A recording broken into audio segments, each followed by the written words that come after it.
నమస్తే అండి. Welcome to tree media devotion.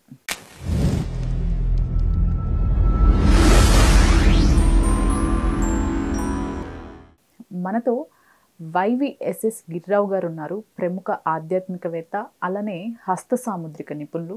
నమస్తే సార్. నమస్తే అమ్మ ప్రసన్న గారు. సార్, ముందుగా కృష్ణాష్టమి, ఈరోజు జన్మాష్టమి అని కూడా అనుకుంటాము.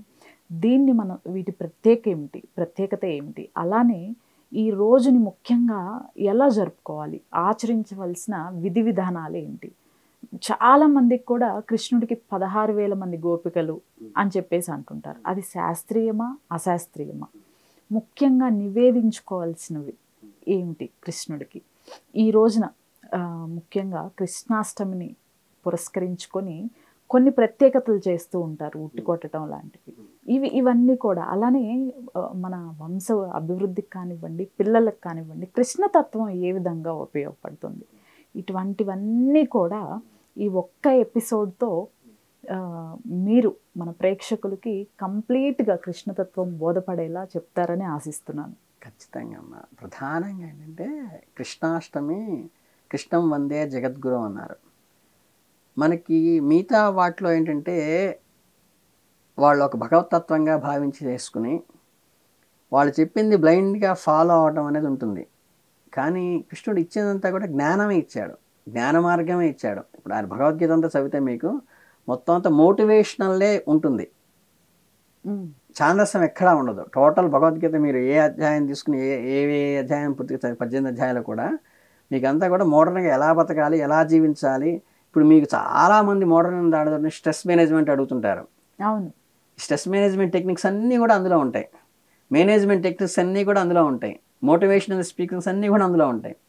కనుక ఏంటంటే మనం ఎవరినైనా తీసుకోవాల్సింది ఏంటంటే ఈ ఆరాధన అనేది విరాట్ స్వరూపంగా ఆయన భగవతత్వంగా చేయటం ఒక విధానము, ప్రధానంగా ఆయన చెప్పింది ఆచరించడము, చెప్పింది ఫాలో అవ్వటము, దాని ప్రకారం మన లైఫ్ని ఎన్హాన్స్ చేసుకోవటం అనేది ప్రధానంగా ఉన్నటువంటిది. కనుక ఏంటంటే ఇది ఆయనకి మామూలుగా నిత్యం ఉదయాన్నే ప్రాతకాలం లేచి మామూలుగా అన్ని పండగలకి ఉన్నట్టుగానే మనకి ఆచారాన్ని చేసుకుంటూ కృష్ణుడి విగ్రహాన్ని పెట్టుకుని ఆయనకి అష్టోత్తరము, తర్వాత ఏంటంటే ఆయనకి సాయంత్రం పూట అభిషేకం అనేది చేస్తాం మనం. చేసుకుంటూ ఆయనకి ప్రధానమైన ఏంటంటే ఆడవాళ్ళకి బాగా ఎక్కువ క్వశ్చన్ అడిగేది ఏంటంటే నివేదనలు ఏం పెట్టాలని అడుగుతారు. ఒక్కొక్క దానికి ఒక్కొక్కటి ప్రశస్తంగా ఉంటుంది. కాబట్టి కృష్ణుడికి మీరు పులిహారలు, దద్దోజనాలు, చక్కెర పొంగలు ఎన్ని చేసుకున్నప్పటికీ కూడా ఆయనకి ఇష్టమైంది వెన్న. మీరు నవనీత ప్రసాదం అంటే మీకు ఇంక్లూడింగ్ వెంకటేశ్వర స్వామికి కూడా నవనీత ప్రసాదం ఉదయాన్నే చేసి మనకి డిస్ట్రిబ్యూట్ చేస్తారు. నవనీతం అంటే వెన్నపూసని తీసుకుని స్వచ్ఛమైన వెన్న చిలికి, ఆ చిలికినటువంటి వెన్నలో కొంచెం మధురం అంటే తేనె కానీ లేకపోతే చక్కెరని పౌడర్ చేసి అది కానీ కలిపి నివేదన పెట్టడం అనేది ప్రధానంగా ఉన్నటువంటి ఆచారం. సాయంత్రం పూట ఏంటంటే ప్రదోష వేళకు వచ్చేసరికి ఉట్టి కొట్టి అంటే చలిది అని పెడతారనమాట. అంటే మనకి పెరుగు, అన్నము ఇవి వేసి ఏంటంటే అవి నివేదనంగా పెట్టి ఉట్టి కొట్టి అంటే వీళ్ళలోని ఈ ఫిజికల్ యాక్టివిటీని కూడా ఎంకరేజ్ చేయడం కోసం చేసినటువంటి ఉట్టి కొట్టడం అనేది. అందుకని ఏంటంటే ఇవి రెండు ప్రధానంగా కృష్ణాష్టమి రోజు ఆచరించవలసిన ముఖ్య విధులు. తర్వాత ఏంటంటే నేను చెప్పేది ఏంటంటే ఇవన్నీ ప్రతి వాళ్ళు చెప్తుంటారు. కాబట్టి మీరు చేయగలిగితే ఈ కృష్ణాష్టమి రోజు ఒక సంకల్పం చేసుకుని భగవద్గీత మనకి వచనం ఉంటుంది చక్కగా ప్రతి చోట. ఇది ప్రతి పిల్లలకి కూడా మీ పిల్లలందరికీ కూడా దగ్గరుండి జాగ్రత్తగా ఈ వచనాన్ని కథారూపంగా అయినా సరే ఆయన ఏం చెప్పాడు, ఆ శ్లోకంలో ఏం చెప్పాడు, ఈ భగవద్గీత సారాంశం అని ఉంటుంది కదా మనకి ఈ వచనంలో. ఒక్కొక్క అధ్యాయము చదవటం అనేది కనుక నేర్చుకుంటే ఏంటంటే మీకు ఈ రకరకాల మోటివేషనల్ బుక్స్ వస్తున్నాయి, వాటికంటే కూడా చాలా బ్రహ్మాండంగా ఉంటుంది. అది ప్రధానంగా చూసుకోవాల్సింది. అయితే చాలా మందికి సార్ ఈ కృష్ణతత్వం ఏంటి అనేది కూడా అర్థం కాదు. చాలా మంది కృష్ణుడు అంటారు, 16,000 మంది గోపికలు ఏంటి, మరి భార్యలేంటి, ఈ వర్షంలో ఎక్కువ కృష్ణుడిని చూస్తారు. అసలు ఏం సార్ కృష్ణ తత్వం ఏంటి? కృష్ణుడు ఏంటంటే మంచి మోటివేటర్ స్పీకరు, మంచి మోడర్న్గా ఉంటారు. మీకు గట్టిగా మాట్లాడితే ఏంటంటే ఓపెన్గా చెప్పాలంటే కృష్ణుడు చాలా జాలీగా సరదాగా అనిపిస్తాడు కదా మీకు, ఏ కథ చదివినా సరే. కానీ మీరు ఆయన లైఫ్ ప్రాక్టికల్గా అబ్జర్వ్ చేస్తే ఆయన పుట్టినప్పటి నుంచి పసిపిల్లాడిగా ఉండి పాలు తాగేటప్పుడే పోతన వచ్చేసి ఆయన చంపాలనుకుంది. తర్వాత బకాసురుడు అనేటువంటి కొంగ రూపంలో వచ్చి చంపాలనుకున్నారు. తర్వాత ఆడుకున్న వయస్సులో శకటాసురుడు అని చెప్పి ఒక పండి రూపంలో వచ్చి చంపాలనుకున్నారు. తర్వాత రోలికి కట్టేస్తే కూడా 2 మధ్య వృక్షాలన్నీ కొట్టేసుకుని వెళ్ళిపోయి వాటికి మోక్షం ఇచ్చిన ఇది ఉంది. అంటే మీరు మొత్తం ఈ బాలారిష్టాలు అంటే జాతక చక్రంలో చాలామంది బాలారిష్టాలు అంటారు. 8 ఏళ్లలోపు ఉండేటువంటి అరిష్టాలైన జాతక దోషాలు అంటే శాంతులు చేయించుకోమని చెప్తారు కదా. ఈ బాలారిష్టాలు ప్రపంచంలో ఎవరూ అనుభవించలేనివి యూనివర్స్లోనే అన్నీ కూడా ఆయన అనుభవించాడు. అన్ని కష్టాలు పడితే మీరు నిజంగా ఎవరో ఆఖరికంటే అంతిమంలో కూడా యాదవ వంశం మొత్తం నాశనం అయిపోతే అందరూ ఇంక ఒకళ్ళు కర్మకాండ చేసేవాళ్ళు ఒకళ్ళు పెట్టేవాళ్ళు ఎవరు లేరు. పూర్తిగా కొలాప్స్ అయితే కూడా అర్జునుడు వెతుక్కుంటూ అన్నగారి దగ్గరికి అదే చూద్దామని వెళ్తే అప్పుడు ఆయన వచ్చి తీసుకొచ్చి అంతిమ సంహారం చేసేదాకా అక్కడ అంటే యాక్చువల్గా ఒరిజినల్గా ఆయన కథ తీసుకుంటే చాలా ప్యాథటిక్గా ఆయన సన్నివేశాలని ఫేస్ చేశారు లైఫ్ అంతా. కానీ ఆయన ఎప్పుడు కూడా మీరు ఏ కథ చదివినా ఏ సిచ్యువేషన్ చూసినా సరే చాలా జాలీగా నవ్వుతూ చిరుమందహాసంతో ఉంటుంది తప్పితే మీకు ఎక్కడ దుఃఖపడి నాకేమిటో ఇలా వచ్చినాయి, ఈ కష్టాలు వచ్చినాయి, ఏమిటో లైఫ్ ఇట్టా ఉంది, ఆఫీస్లో అందరూ అరుస్తున్నా, ఎక్కడ ఆయన లైఫ్లో కనిపించదు. అది ఆయన ప్రాక్టికల్గా నడుచుకుని మనందరికీ చెప్పినటువంటి ఉపదేశం. మీరు రెండోది ఏంటంటే ఇందా ఏదో ప్రెసిడెంట్ గారు కదా ఈ 16,000 మంది గురించి ఈ నరకాసుర వధ అనేది ఒకటి ఉంది, మీకు తెలుసు, సత్యభామ వచ్చిందంటారు. ఇది ప్రాగ్యోష్టిపురం అని ఒక రాజ్యం ఉంది. ఈ ప్రాగ్యోష్టిపురానికి ప్రధానంగా అధికారిగా ఉన్న వాళ్ళు ఎవరు, ఆయన రాజు వచ్చేసి నరకాసురుడు. పూర్వంలో ఏంటంటే మనం దాని పూర్వానికి వెళ్తే ఏంటంటే ఆయన భూదేవి కుమారుడు, భూదేవికి స్వరూపంగానే వచ్చినటువంటి వ్యక్తి సత్యభామ, లక్ష్మీదేవికి ప్రతినిధిగా వచ్చిన రుక్మిణి అని చెప్తాం కదా. అంటే ఏంటంటే సత్యభామకి కుమారుడు వరుస అవుతాడు ప్రాపంచికంలో వెళ్తే.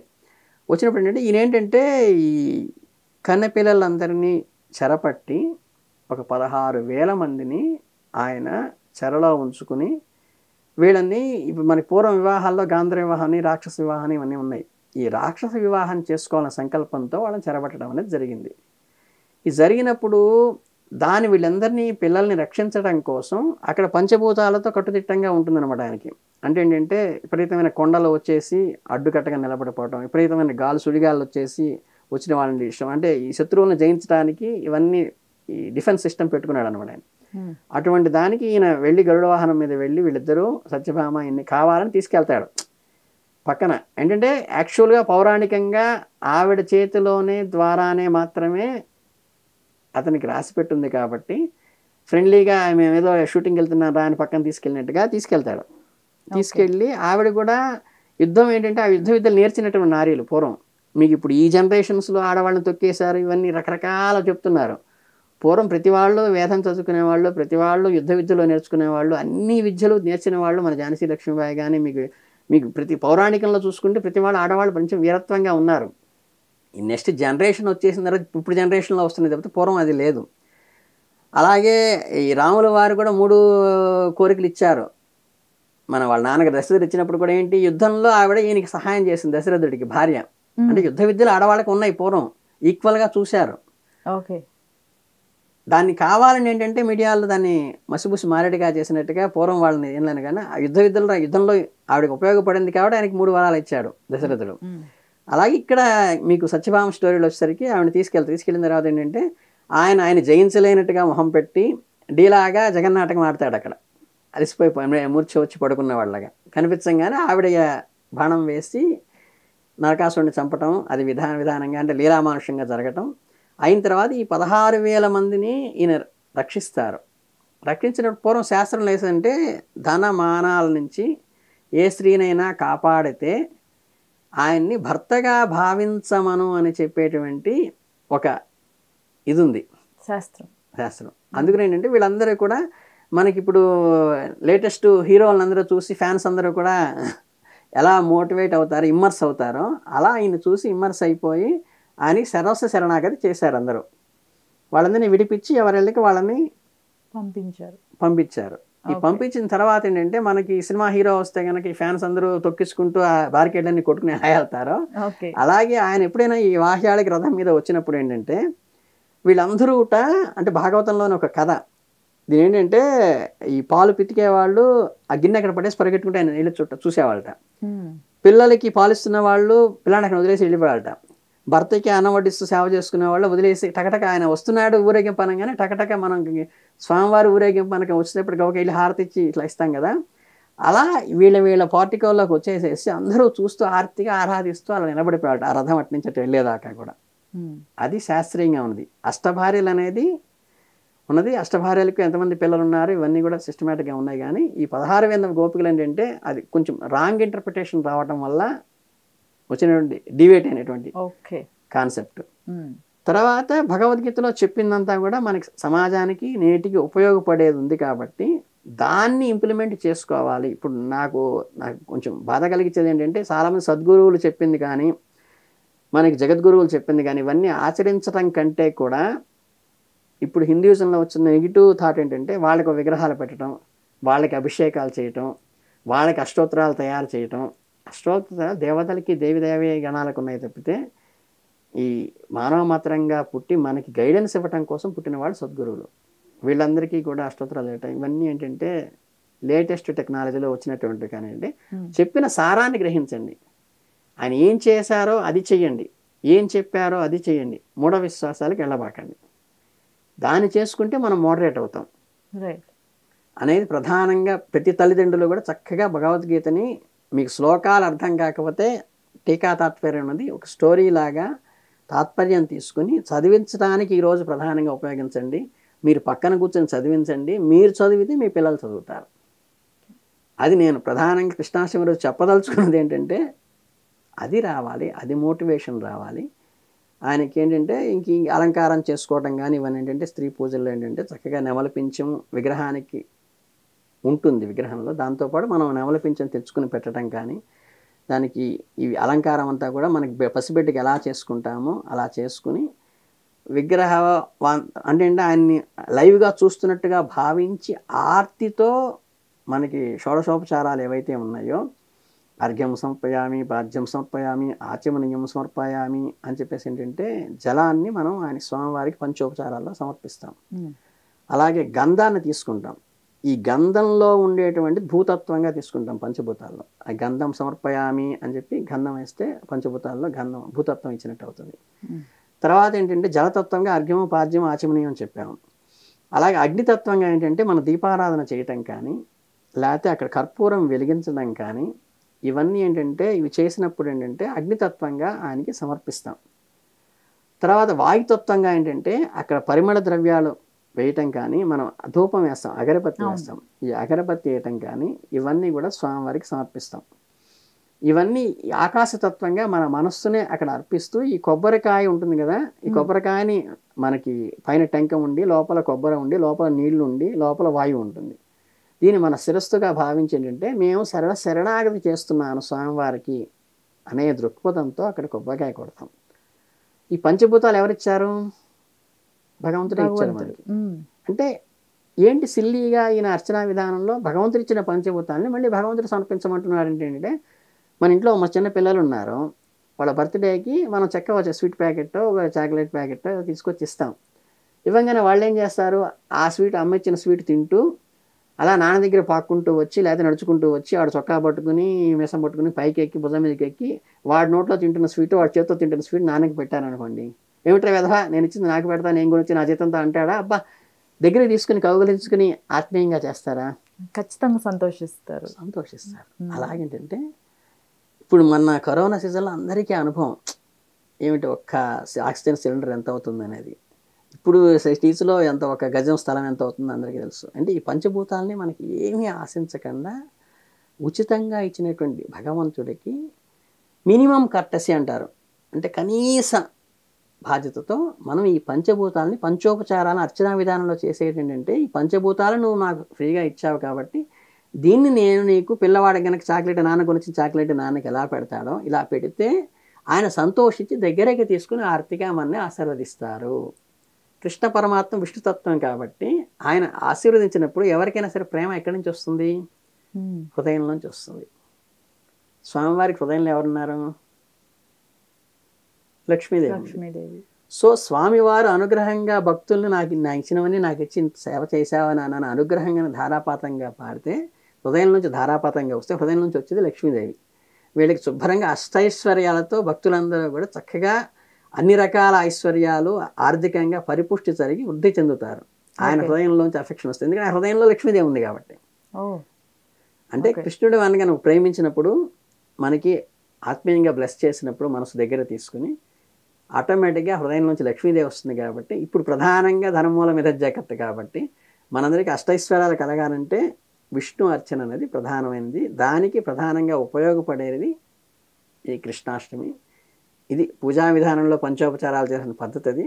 బట్ మనం నేర్చుకోవాల్సింది, మనం చేయాల్సింది మాత్రం చెప్పింది ఆచరించటం, దాన్ని ఫాలో కావటం, పిల్లలకి ఫార్వర్డ్ చేయడం అనేది ఇప్పుడున్నటువంటి మేజర్ టాస్క్. అయితే ప్రతి పూజకి లేకపోతే ప్రతి దేవుడికి ఇష్టమైన నైవేద్యాలు ఏవో ఉంటాయి కదా, అట్లా మనము మేజర్గా కృష్ణాష్టమికి ఈ ప్రత్యేక నైవేద్యం ఏదైనా ఉందా? ప్రత్యేకంగా పెట్టేది ఏంటంటే కృష్ణుడికి పెట్టేది ఈ చలిది అనేదేమో మనం ఉట్టి కొట్టేటప్పుడు సాయంత్రం పూట పెడతాము. ఇది వెన్నపూస అంటారు, నవనీతం అంటారు. నవనీత ప్రసాదం అని చాలా ఇష్టమైంది కృష్ణుడికి. ఒక్కొక్క మన పిల్లలకి ఉంటుంది, ఒక్కొక్కరికి ఒకళ్ళు స్వీట్ ఇష్టం, ఒకళ్ళు హాట్ ఇష్టం, ఇలా ఉంటుంది కదా. కృష్ణుడికి బాగా ఇష్టమైంది నవనీతం. ఈ నవనీతాన్ని కనుక పెడితే ఆయన అత్యంత సంతృష్టి చెందుతాడట. అంటే మనకి అభిషేకంలో కనుక మీరు ఎన్ని రకాల నవరసాలు పోసినా, ఎన్ని రకాల కుంకుమతో పసుపుతో ఎన్ని అభిషేకాలు చేసినా, ఎన్ని లక్షలు ఖర్చు పెట్టి బ్రహ్మాండంగా స్టేజీలు కట్టి చేసినా సరే దాంట్లో మన బిల్వదళం వేస్తేనే ఆయన సంతృప్తి చెందుతాడు. బిల్వదళం విభూది వేసి నీళ్లు పోస్తేనే శివుడు ఎలా సంతృప్తి చెందుతాడో, ఈయనకి ఎన్ని రకాల మీరు పిండి వంటలు చేసి పెట్టినా సరే నవనీతం ఉంటేనే అందులో ఆయన ఫుల్ సాటిస్ఫై అవుతాడు, చాలా హ్యాపీ ఫీల్ అవుతారు, అనుగ్రహాన్ని ఇస్తాడు. అని 56 రకాల చేసి మనకి అక్కడ ద్వారకలో చేసి పెడుతూ ఉంటారు స్వీట్లు. కానీ ఏంటంటే అందులో ప్రధానంగా ఉండేది నవనీత ప్రసాదం అనేది. కాబట్టి కృష్ణాష్టమికి ఖచ్చితంగా మన నివేదనలో ఉండవలసింది ఆ రోజు చిలికిన వెన్న. అంటే నిన్న మొన్న పెట్టి ఫ్రిడ్జ్లో పెట్టింది కాకుండా చక్కగా ఆ రోజు చిలికిన వెన్న ఎంత వస్తే అంత. గోరుముద్ద అంటారు కదా, మన గోరు చుట్టు మీద ఎంత వస్తుందో అంత గోళికాయ ఎంత ఉన్నా సరిపోతుంది. లేకపోతే కొంచెం దండిగా తీయగలిగితే తీసి చల్ల చెలికి గొల్లభావం అని పూర్వం మన పాటలు పాడుకుంటూ చేసేవాళ్ళం గొబ్బెమ్మలో పెట్టుకుని. అప్పుడు చక్కగా వెన్న చక్కగా పాడి సొంత పాటలు ఉండేవి, బ్రహ్మాండంగా వెన్న వచ్చేది, వెన్నతో నివేదన పెట్టేవాళ్ళం. కనుక మీరు తిరుపతిలో దాని ప్రత్యేక ఆర్గనైజేషన్ వాలంటీర్స్ అందరిని పెట్టి వెన్న తయారు చేస్తారు అక్కడ. అలాగే ఈ వెన్న పూస వరకు మీకు ఎంత వస్తే అన్నా ముందు వెండి గిన్నెలో వెన్న పెట్టి చక్కగా ఆయన పెదాల దగ్గర పెట్టి ఆయన తింటున్నట్టుగా భావించి, స్వామి తిన్ను స్వామి, నాకు ఇష్టంగా బంగారు తండ్రి కదా నాన్న, తిన్నా అన్న అని మనం ఎంత ఎఫెక్షనేట్గా చేస్తే ఆయన అంత ఎఫెక్షనేట్గా మనకిస్తాడు. అంటే ఆ రూపాన్ని వర్ణించుకోవాలి. అటు నిటు ముంగురుల్ లల్లనాడుతూ దోబూచులాడుతూ అంటే ముంగురులు వేసుకుని అలా చిలిపిగా నవ్వుతూ సరదాగా తిరుగుతున్నాడు కృష్ణ, మనలో ఉన్నాడని అఫెక్షన్ మన బిడ్డలాగా మనం చూసుకుని ఆర్తిగా అర్చన చేయటం అనేది కృష్ణ. మిగతా అదంటే భగవతత్వంగా చాలా గౌరవంగా చూస్తాం.